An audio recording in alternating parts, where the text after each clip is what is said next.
이 회로에서, 그림 같은 회로에서 저항 R4에서 소비되는 전력이에요. 저항 R4라고 하는 것은 어디 있는 저항인가를 먼저 살펴봐야 되겠죠. 저항 R4는 바로 요 저항이 되는 겁니다. 요 저항. 요 저항이죠. 그러면 우리가 이 저항에서 소비되는 전력을 구하려면 방법이 있잖아요. 결국은 여기에서 요렇게 흐르는 전류를 구하든지 또 여기 양단에 걸리는 전압이 얼마인지를 구하든지 둘 중에 한 가지를 해줘야 되겠죠. 그런데 전류를 구하려면요. 여기서 나눠 걸리고 다시 여기서 나눠 걸리고 이래야 되잖아요. 전류가 복잡해 보이죠? 근데 전압을 구하게 되면 어떻게 전압을 구하면 됩니까? 전압을 구하게 되면 요거를 요렇게 봐가지고요. 전압을 구할 때는 여기 합성저항을 구하게 되는 거죠. 합성저항. 합성저항. 그렇습니까? 자, 여기에 대한 합성저항이죠. 여기. 그렇죠? 여기. 여기에 대한 합성저항이죠. 요걸 구하게 되는 거죠.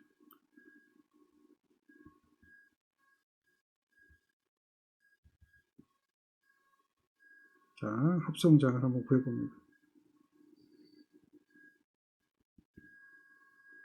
오늘은 이게 잘 안 먹네요.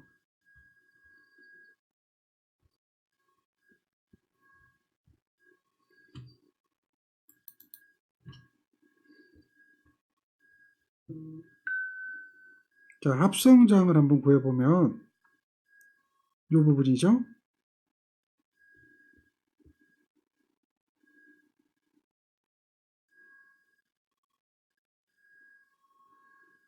이 부분의 합성저항을 구합니다.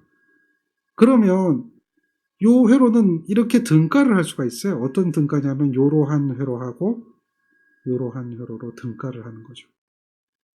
자, 여기는 12V가 그대로 있는 거죠. 여기 2가 있고요.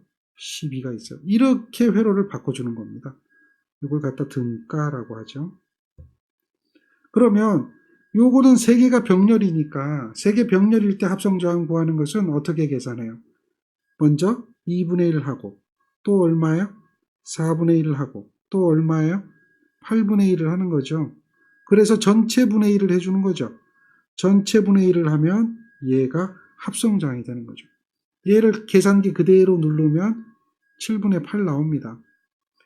자, 요 이야기가 요 밑에 있는 이야기와 똑같은 거죠. 전체 분의 1이라고 하는 것은 여기 마이너스 1승 하는 개념하고 똑같아요. 요 마이너스 1승이 요 전체 분의 1을 의미하고 있다라고 하는 것을 우리는 알 수가 있습니다. 자, 그래서 합성저항을 구해보면 여기가 얼마예요? 7분의 8이 되겠죠. 7분의 8이 되면 여기에 뭐가 걸리는 거예요? 전압분배가 걸리는 거죠. 전압분배. 여기서 우리는 생각해 보는 게 요거 V는 여기가 이제 뭐 AB라고 하든 뭐라고 하든 좋습니다.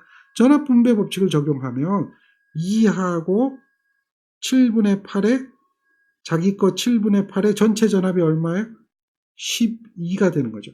이렇게 바로 여기 양단의 전압을 계산할 수가 있는 거예요. 그걸 계산해 보니까 4.37이 나오거든요. 4.37V. 여기가 4.37이에요. 이렇게 나타났는데 우리가 이걸 기억해야 돼요.